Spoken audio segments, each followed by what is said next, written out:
Alright, I am writing a paper on gender diversity for my ROTC class. Just going to start by getting a general search. Military. Wow, a lot of results. I'm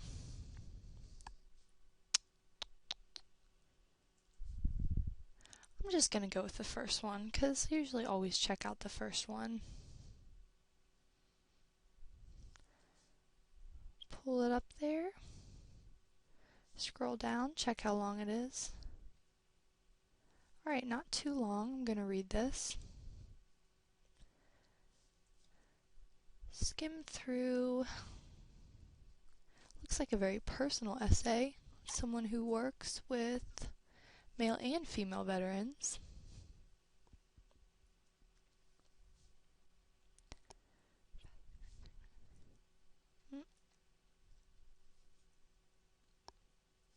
Ooh, that's a good fact right there. That just pops out at me. I'm just going to copy that over to a Word document for now.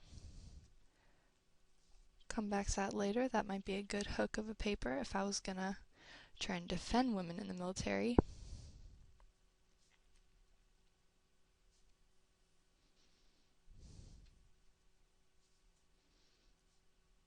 I'm going to copy that over too because I like that the fact that the VA is trying to help females join the military. Very admirable of them.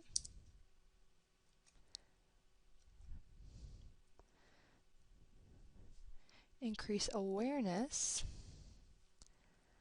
I don't really want to talk about awareness, I just want to talk about women in the military.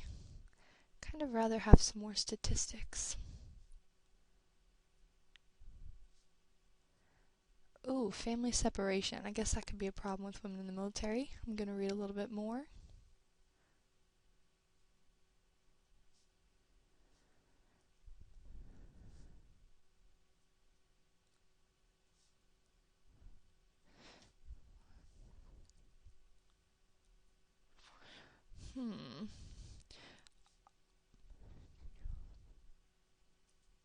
Mother of 15-year-olds deploy.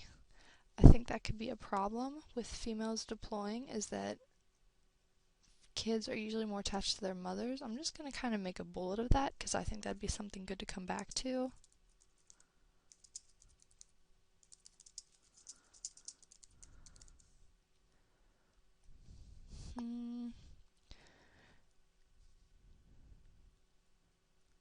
Ooh, she wrote a book.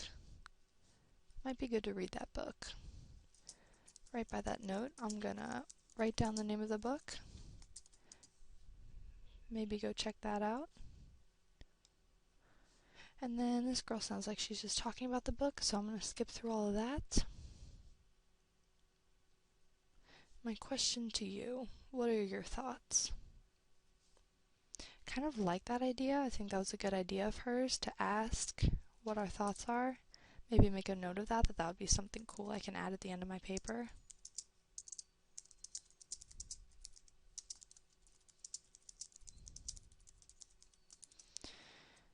And while I'm typing almost her exact question, I should probably go ahead and see how to cite this. So I'm just gonna go ahead and copy the hyperlink URL because worst comes to worst, at least I'll have that.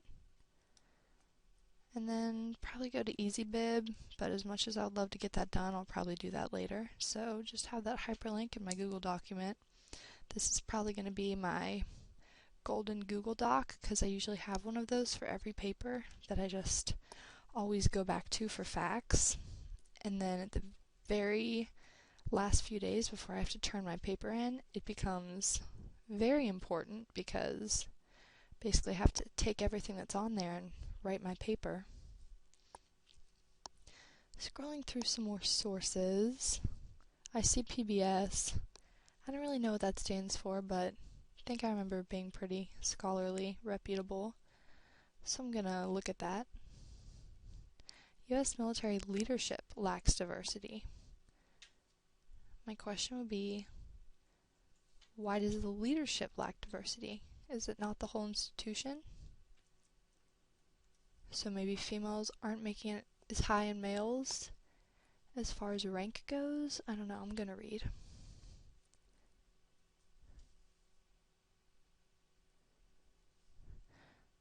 So this one looks like it's about all diversity, not just gender. So I'm gonna keep scrolling and see where it talks about females, because right now it's talking about Hispanics. And I don't need that. Keep scrolling. I kind of like this because since it talks about so many different kinds of diversities, gender is a very small part of it, and I have to read less, which is always a plus. Gender diversity, blah blah blah. Ooh, that's a good statistic. 51%. But only 16% of uniformed officers. I'm gonna copy that over. So they're 50% of all, but only 16% of uniform. That is super unproportionate. Need to figure out more about that.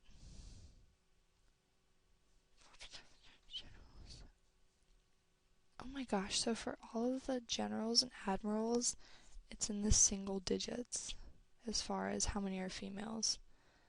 I'm not going to copy that whole thing over because it's way too specific, but I'm going to make a note of that. All of the generals.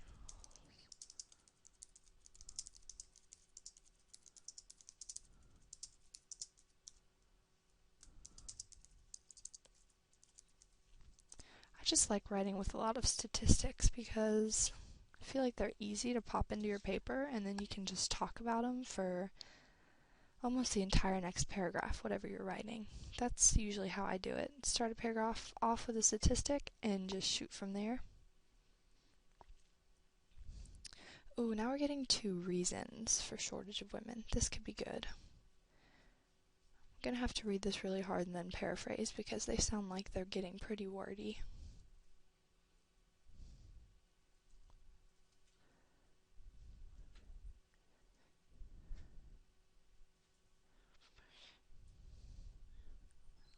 Exclusion of women in combat arms. Yes, that's been a problem in the news lately. I'm gonna make a special note to come back to that.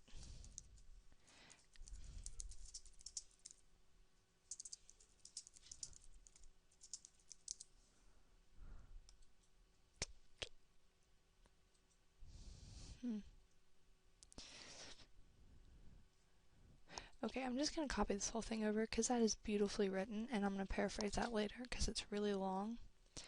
But basically, it will be a good way to counter-argue the argument that having women in the service has bad influence on unit cohesion, stuff like morale. So that'll be a good counter-argument because obviously, as a female, I'm going to be arguing for women in the military.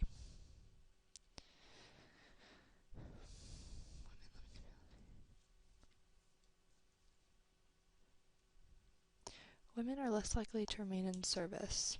I'm just going to skip right over that because that doesn't help my case at all.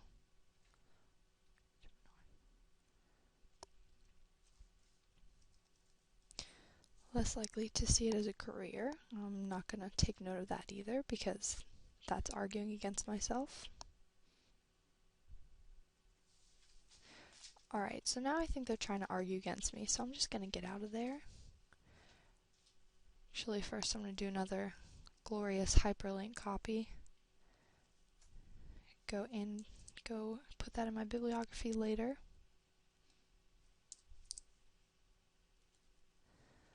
I'm going to go back, look for a good source. I think this time I'm just going to read the headings super strictly because I want to see the word women, because that's what I'm worried about, not minorities or anything. Challenge and change, gender. A few good women. I like how it says good women because I'm arguing for women. Always look for some good key adjectives. The woman on the front's holding a baby. This looks like it's going to be good. Picture pictures are usually a very good judge for me.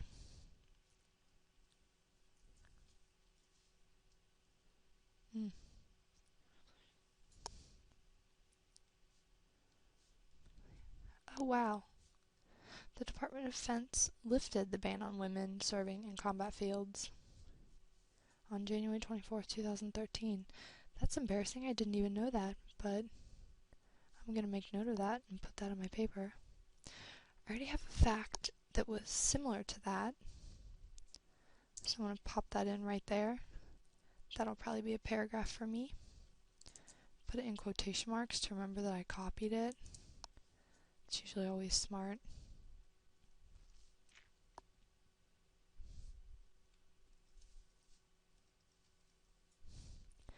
Combat exclusion is a form of institutional bias. I don't know what that means. I'm going to skip that. Just looking for really simple things to pop in this paper, because I feel like if things are very simple and you make it easy on yourself, then your paper is easier to write. If you get too many wordy paragraphs and things, then you find yourself trying to write a paper that's way above your head, and that's never good.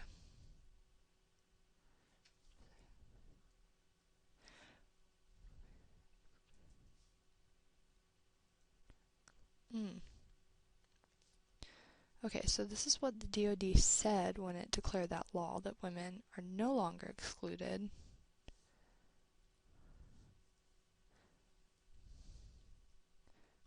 Wait, I guess I skipped over some stuff. Oh, this is what happened in 1994, which was when they were still excluded. Okay, so I'm going to copy this above what I had earlier, so I know what's chronological, and I'm going to make note that this was in 1994.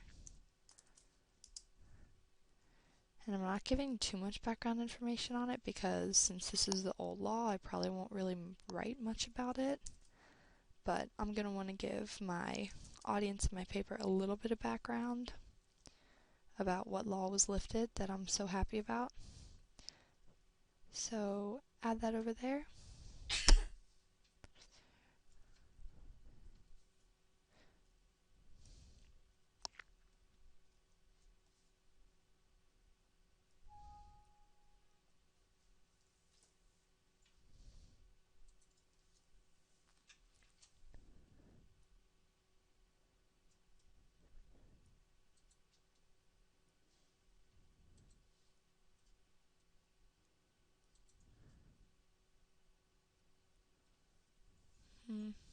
Try to read that paragraph. It's very ambiguous and a little confusing, so I'm going to skip over and see if there's any more information I can gather out of here that's short, sweet, and simple.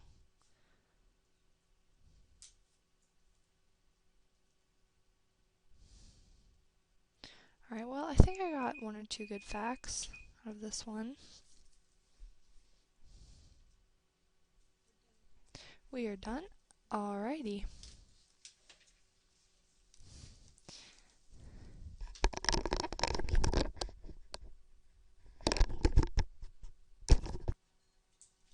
So I'm writing a paper on hotel issues for English 1102. I'm gonna go to Google because Google has everything.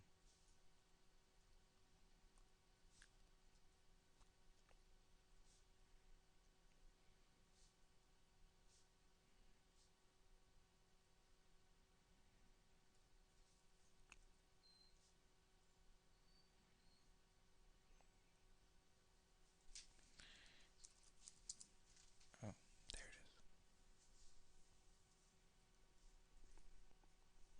is. Just type in issues for hotel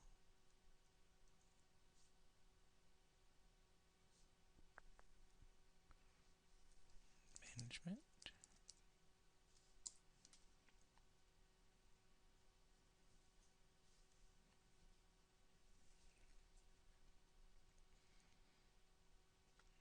Well, I gotta stay on the first page because it's kind of what you do.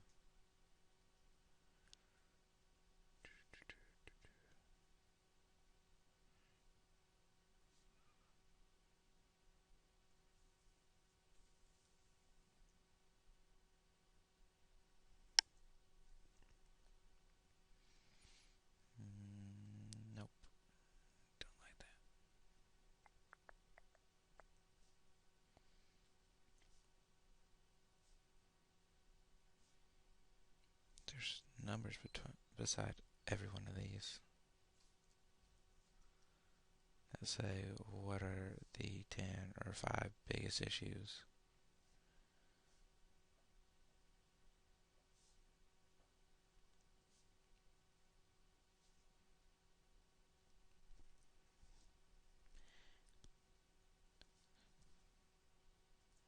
Okay, so employee turnover is an issue, so let's search for it on Google. Turnover in hotel industry.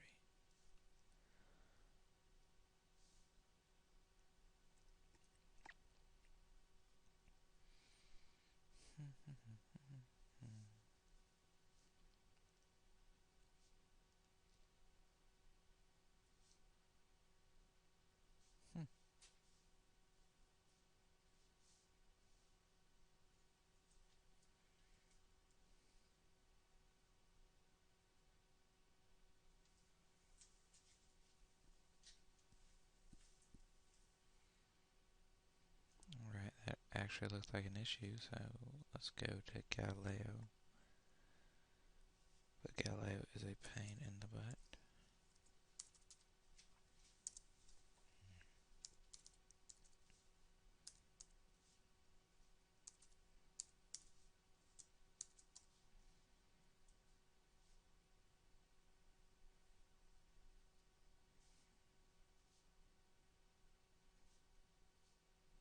It's a neat little wind icon.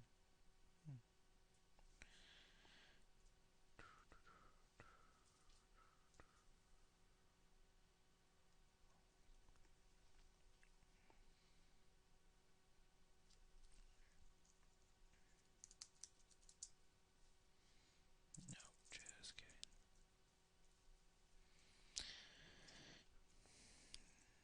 No, employee turnover. Employee turnover in hotel industry.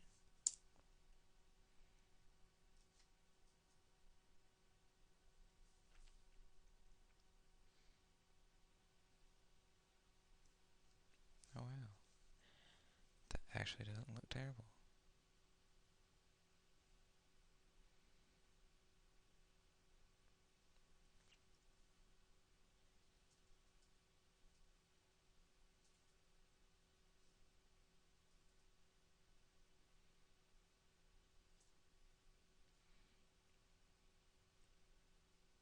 Then so you go into Galileo and look at the source, and it's a bunch of reading that I don't want to do. So I'm gonna quickly scan through it.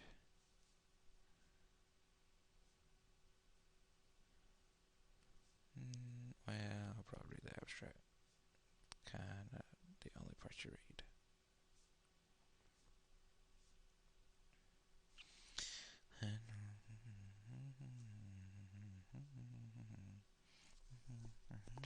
Sources.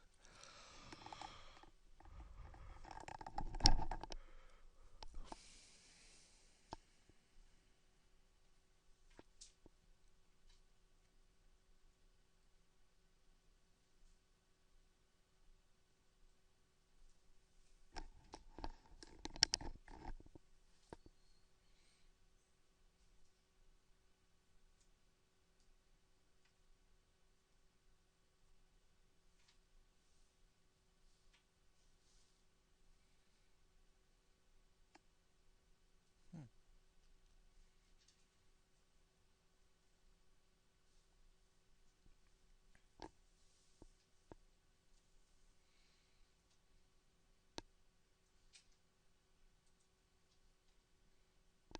63.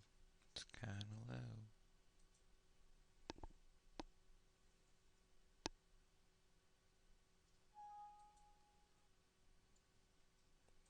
Nope.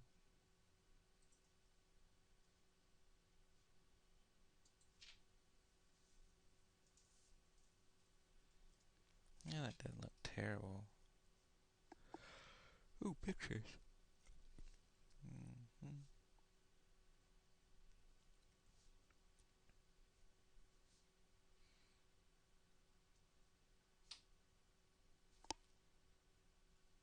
There's a bunch of random buttons on the side that no one ever uses.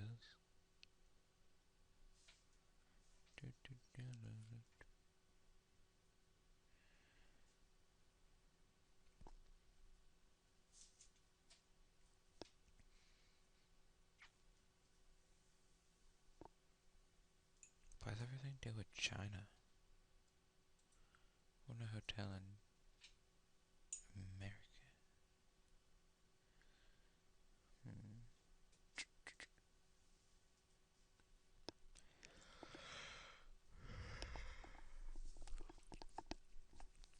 Mhm. Yep, Jordania. Back up.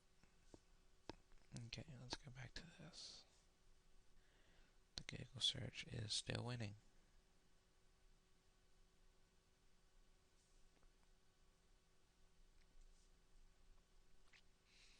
Hmm.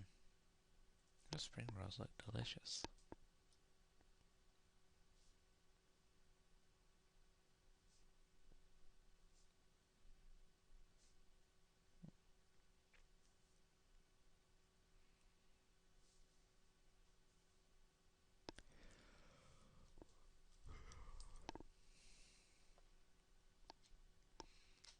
There's a button to share everything on Facebook on every single internet page. Oh, and Twitter.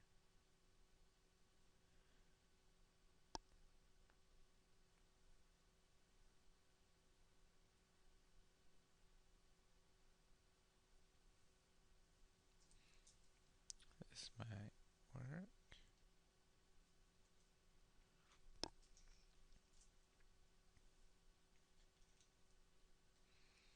Hmm.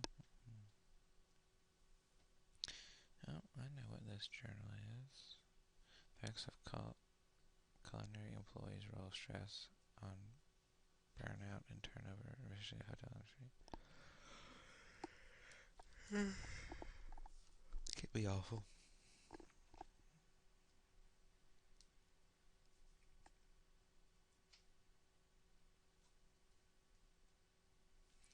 And back to Korea. Great. Nope. Employee. Yep, let's go for America or any other country. Employee turnover in hotel industry. In America.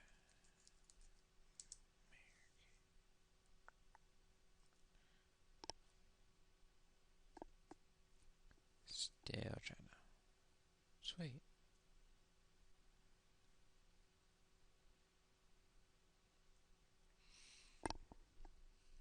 Mm-hmm.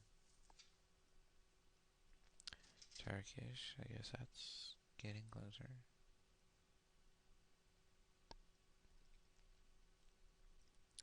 New Zealand, we're getting closer.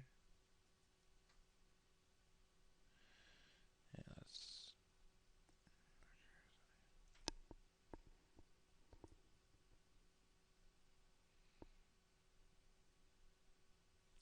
HIV prevention.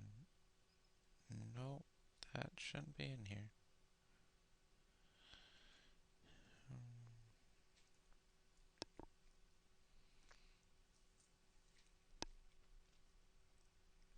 Oh, same journal.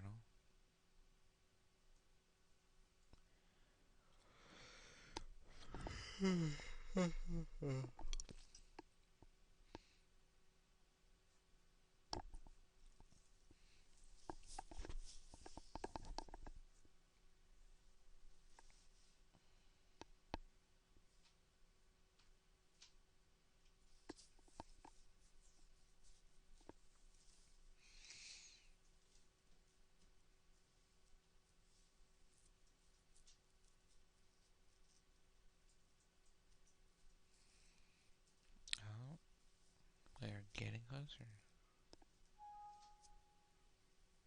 No, I don't want to change my color scheme to improve performance.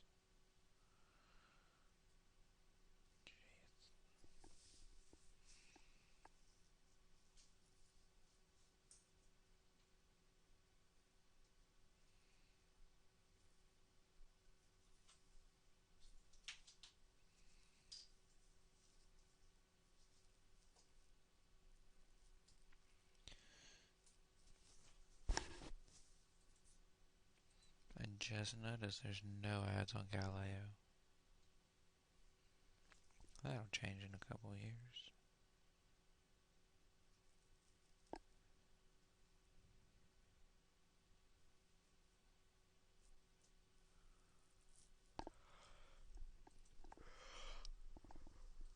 Oh, yeah, this one doesn't look terrible. So let's go ahead and get this out. A little Word document.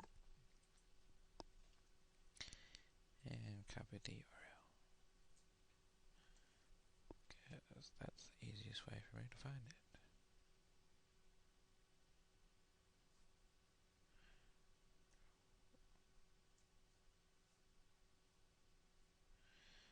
Yep, that's about it.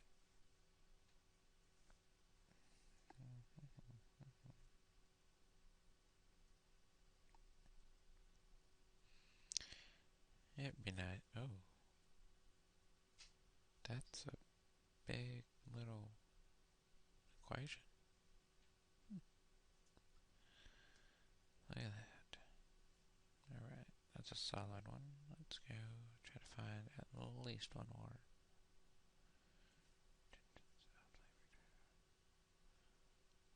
Oh, Australia. I always wanted to go to Australia. Ooh, it's really long. It's really, really long.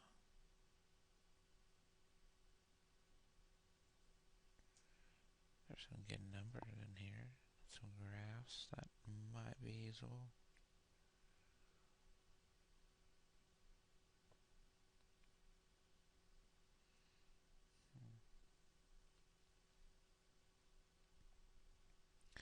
So far, the funnest part about research were those spring rolls.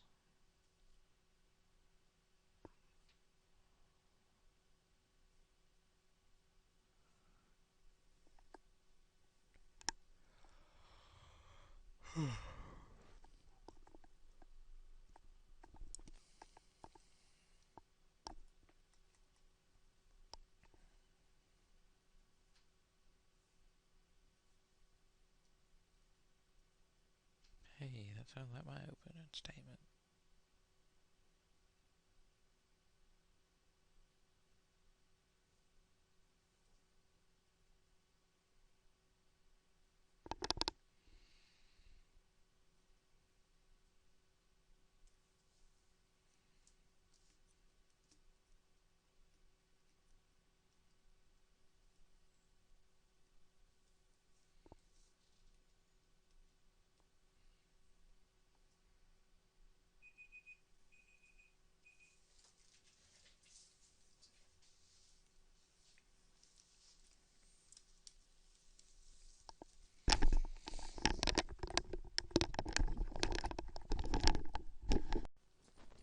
Okay, I am doing a paper on the Marine Corps for my English class. It goes over talking about your discipline and problems in your discipline.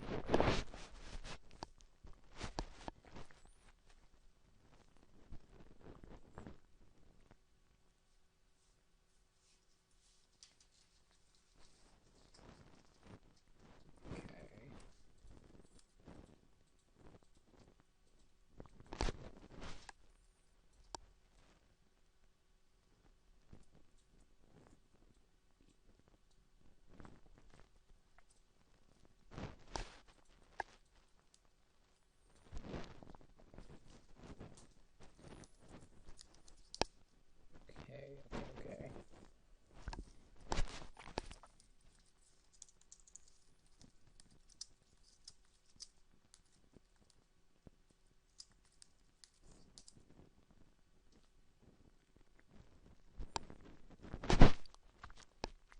I usually open multiple tabs just to find different bulks of information and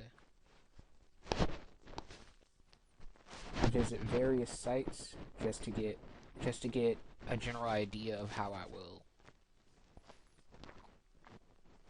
present my paper. I usually look for timelines, things that I can go step by step in describing, And for any page that I find useful, I pin it just so I'll be able to come back to it occasionally just to look over it.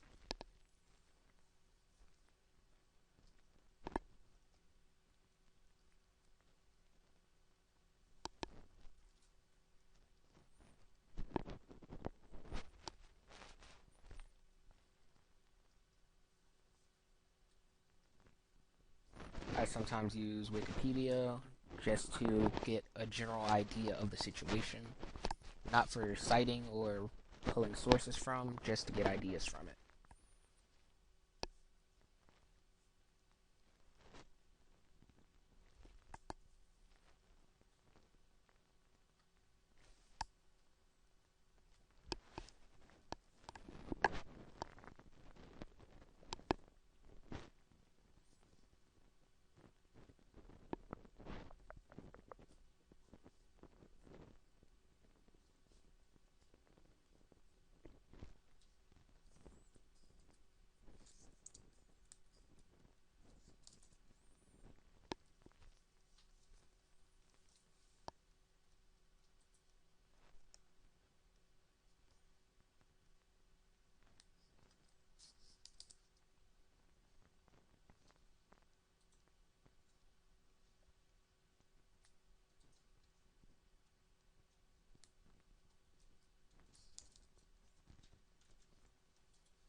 I usually start in the middle of a paper instead of starting in the beginning because it gives me just the bulk of information without beating around the bush, getting into what I want to read.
simple brainstorm can make the entire paper easier. If you just map out what you want to do beforehand, it can save you hours and hours of time instead of just wasting all your time just trying to put your ideas together. You pre-plan how you put them together.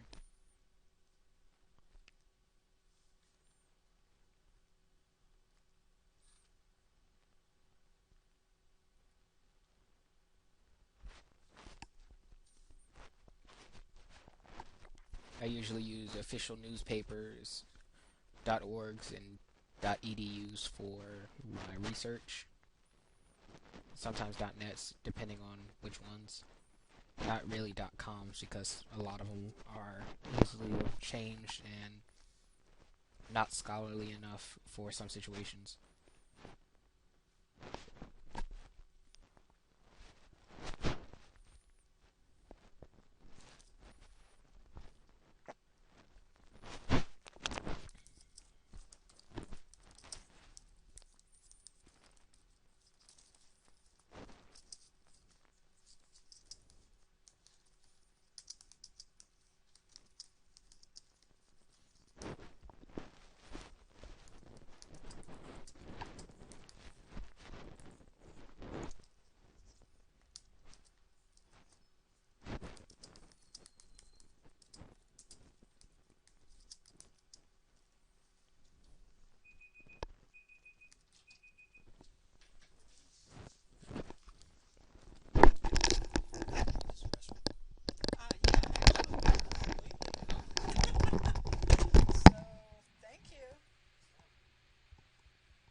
I am writing a paper on finding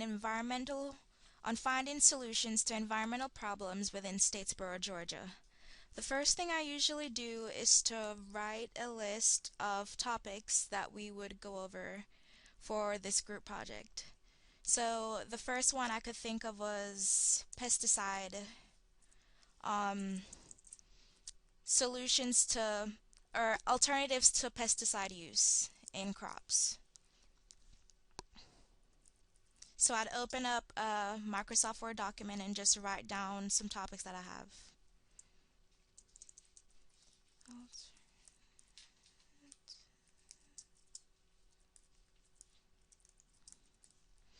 And then I'd open up a search browser.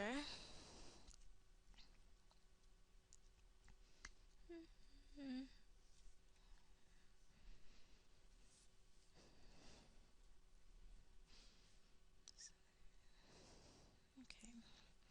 And then I'd start typing in pesticide alternatives.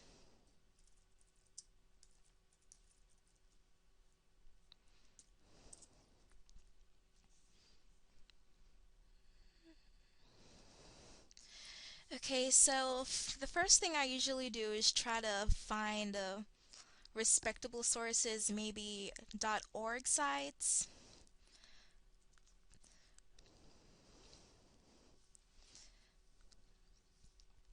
And usually I'll try to bookmark sites that look like they have pretty reliable information so that I'd come back to it later. And usually at this point I'll just find just more sources through Google and start bookmarking them to review later.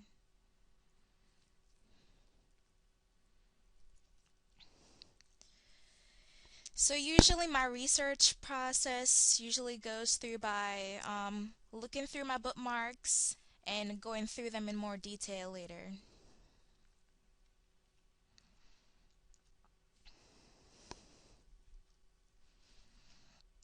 So I'd start reading on this pesticide.org website and just look through and see what type of solutions they've come up with.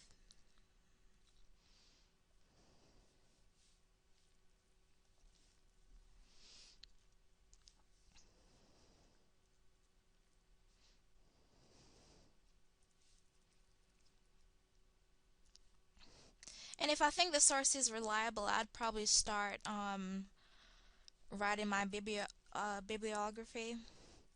So usually I'd go to one of those bibliography generators because it's hard to remember every single rule there is to cite in all the sources.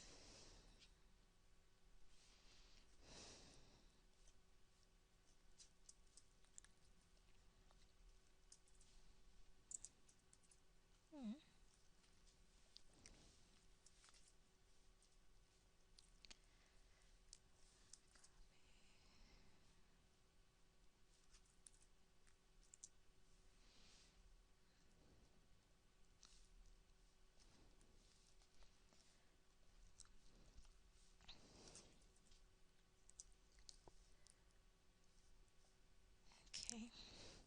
And once I've got it cited, I'd start putting it into my Word document.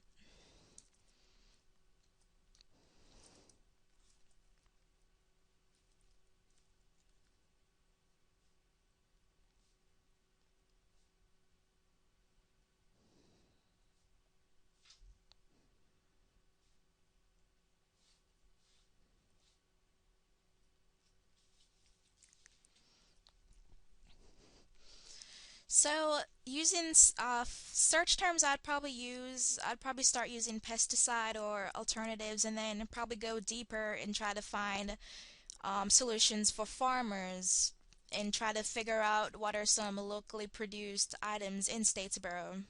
So that'd probably be like cotton. So I probably use pesticide alternatives for cotton farming.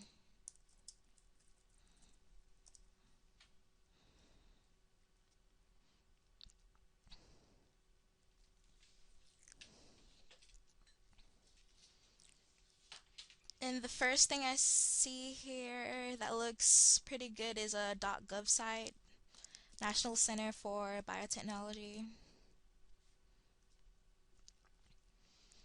And an article actually pops up about reducing pesticide risk to farming communities. So this would be a great article to use for this project.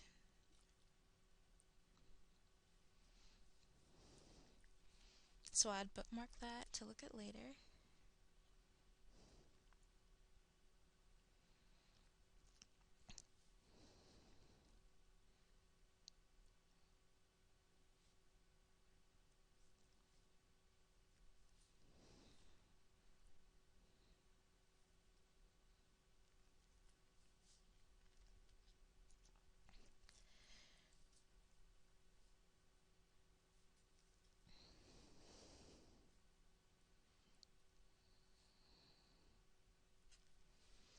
Okay.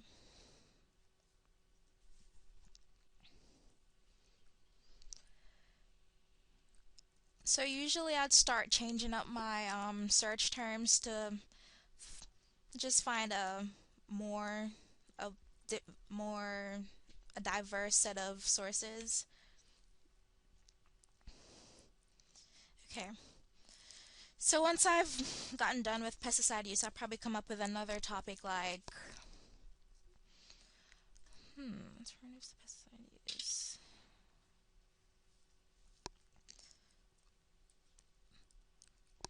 Probably finding out what type of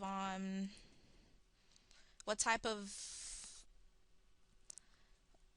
of food that the local cattle uses, and is there any way that it contains hormones, and if there is any way for farmers to use more, natural products.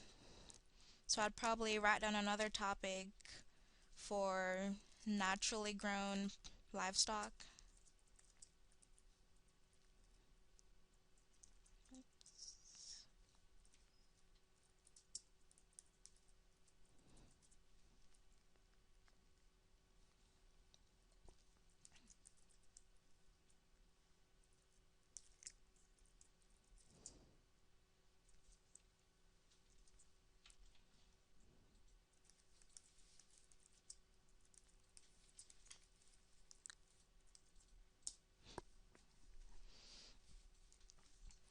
And a lot of sites pop up about livestock standards in the US that are approved by the USDA. So this is a website that I definitely bookmark, and it talks about the feed requirements and the origin of livestock, and basically rules that farmers have to follow.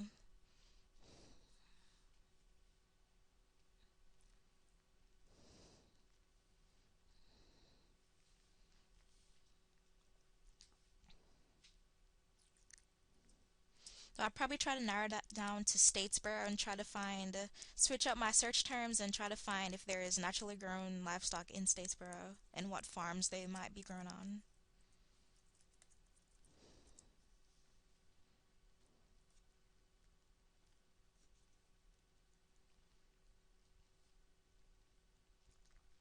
So the Statesboro Farmers Market pops up, and they basically have a list of all the different farmers that come to them and where they're located. So this would be a great place to actually start looking at each of these farms and start getting information about them and how they grow their livestock. So I'd probably just pick one of these farms and start investigating on them.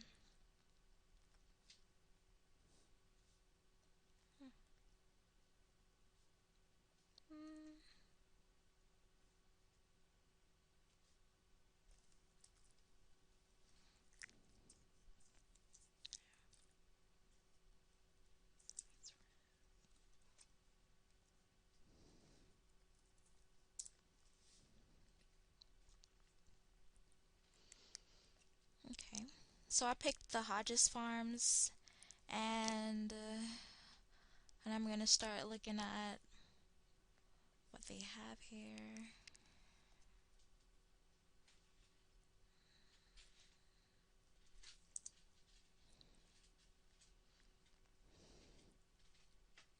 Mm,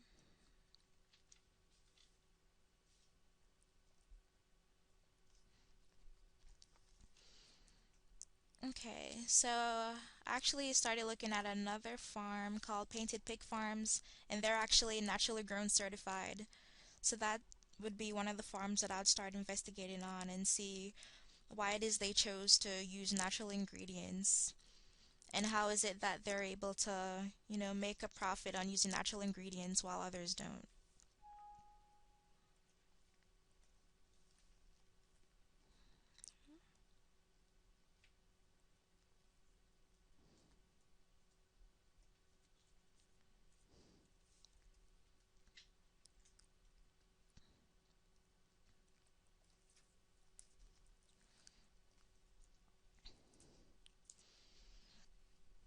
Okay, so usually after I've got a pretty big list of different articles and different pages bookmarked, when I start going through them, I start picking out what I want and what I don't want. So after I've gone over reading through them and picking out what would best help support my claims, I'd start going through and paraphrasing and using them in my research project.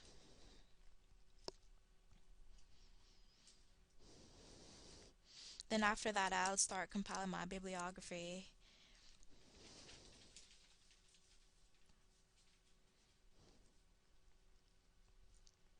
And at the center of my research project, I'll definitely use this certified naturally grown website that basically tells you why farmers choose to be certified and how is it that they go about being certified.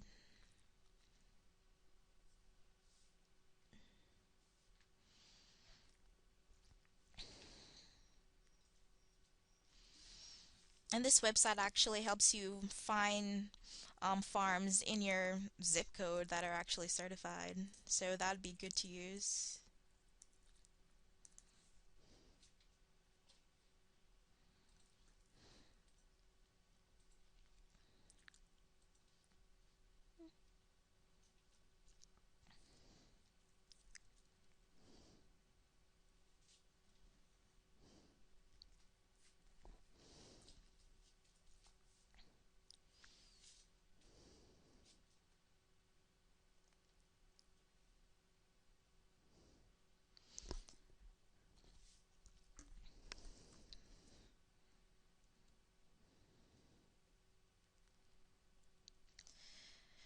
Okay, so usually after that, I'd start composing like the introduction to the research project, why I chose that to research, and then building on it from there. Because once I've got all those sources, it's easier to write my introduction and write the concluding statements after that.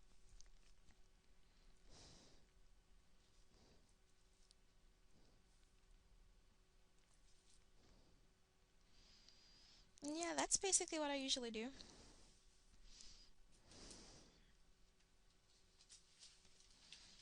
Stop